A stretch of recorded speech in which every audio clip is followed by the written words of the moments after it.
Hey guys, today we're gonna carve some pumpkins because it's Halloween. Okay, so I don't know if you could hear me so well in this mask, maybe not, maybe so, I don't know. But step one in pumpkin carving is picking the pumpkin, of course, and you could go buy it at, your supermarket, grocery, whatever. Even you could go pick your own pumpkin at a pumpkin patch. So, picking pumpkins. Now, we went the other day, and we picked actually a good pumpkin and a horrible pumpkin, which we'll show you a little bit of that. And the key is, I don't know if it's true or not, Matt was doing it, is knocking on the pumpkin, seeing if it's hollow. I don't know. Probably gotta look that up. I don't know if that's anything. But the other thing is make sure there's no holes in it, like completely holes right to the center, because that means that the pumpkin's insides are dried up and all of it is going to be mold and it'll look like dog poop. It's disgusting. But yeah, that's the first step.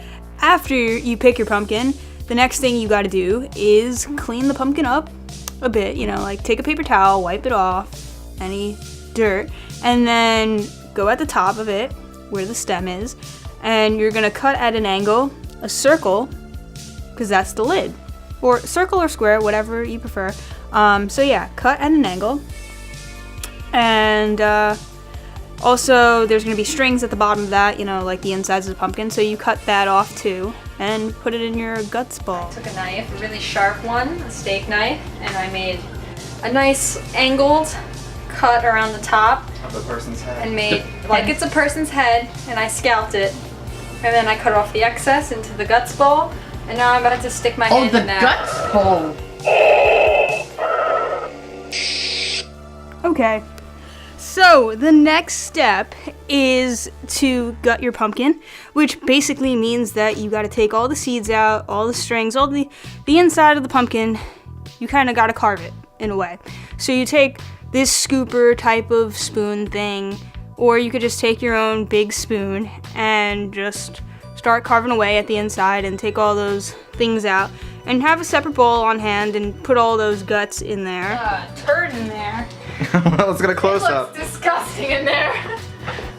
Thank you for the disgusting Move over so pumpkin. we can get all up in that light. Oh my god, it's disgusting in there.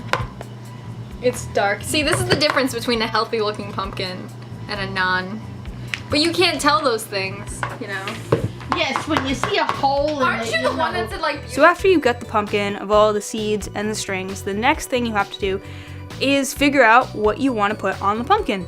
And there's two ways you could do this. You could go online, Google some pumpkin stencils, whatever you want, and then print it out and pin it to the front of the pumpkin, or tape it, whatever. Or you could go redraw whatever you want, like a face with a permanent marker, and then cut out that outline.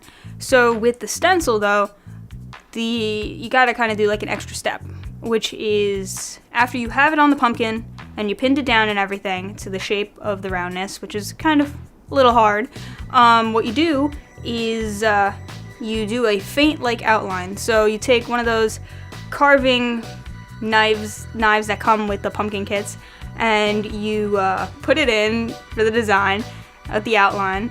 Don't make like a super big cut, because you could always like fix it later if you mess up. Kind of. And after you make this outline, you could take the paper off, and so you got the outlines on the pumpkin. So then you take a regular knife, or you continue using the pumpkin knife from the kit, and you cut out the rest of the piece.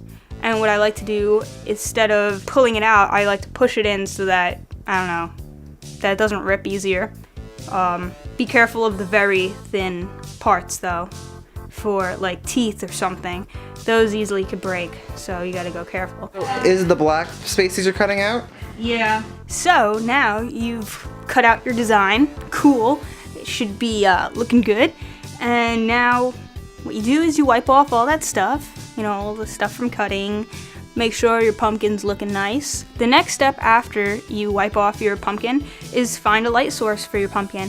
And what you could do with that is a few different things you could buy. You could go to any kind of store, I guess like an auto store or a Kmart or Walgreens, or maybe not a Walgreens, a Walmart. There we go, a Walmart.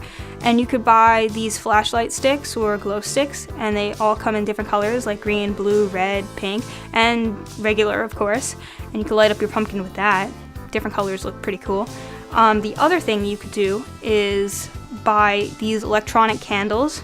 They sell it, like, I know for sure they have them at Kmart. They probably have them at Walmart. And that's just in case you don't want to have a real candle and set your whole porch or house on fire, which I probably would do.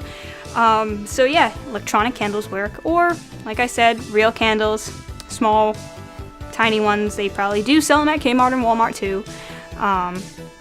So yeah, that's ways to light your pumpkin. And so that's that. That's how you carve a pumpkin, set it up and all that, and now you could put it on your front porch or window, or just leave it in your house for decoration. And yeah, this is kind of a late tutorial because it is Halloween, but it's always a fun activity to do on Halloween, after Halloween, before Halloween, whenever you want, really. So yeah, I hope this helped, and check out our other tutorials. After you pimp your pumpkin, you pimp it out. Okay, so how to carve pumpkins. And there's Clark Kent. You gotta knock on the pumpkin. You're lying.